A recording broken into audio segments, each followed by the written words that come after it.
महाभारत का युद्ध समाप्त हो चुका था। कुरुक्षेत्र की भूमि पर हर तरफ केवल विनाश, हाहाकार और मृत्यु का सन्नाटा था।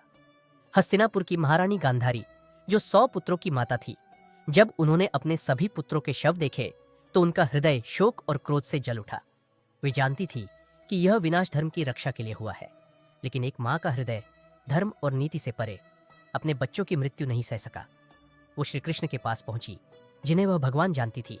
फिर भी एक माँ के दुख में उन्होंने कहा, हे श्री कृष्ण, आपने चाहा होता तो यह युद्ध टल सकता था। आपने स्वयं युद्ध को रोकने की शक्ति होते हुए भी मौन रहना चुना। मेरे 100 पुत्रों का संहार हुआ और आप देखते रहे। गांधारी की आंखों पर पट्टी थी, पर हृदय में आग जल रही थी। उन्होंने कांपती आवाज में श्री कृष्ण को शाप दिया, जैसे आज मेरी वंश परंपरा समाप्त हुई है, वैसे ही द्वारका में आपका यदुवंश भी नष्ट होगा। आपका अंत भी उसी पीड़ा में होगा जिस पीड़ा से आज मैं गुजर रही हूं।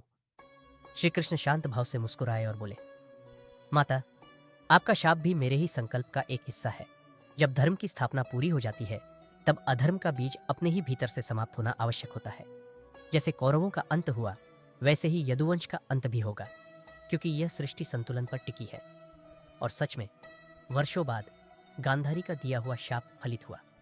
यदुवंश ने आपसी कलह में स्वयं को नष्ट कर लिया और श्री कृष्ण ने वन में बैठे हुए अपना पृथ्वी अवतार समाप्त किया।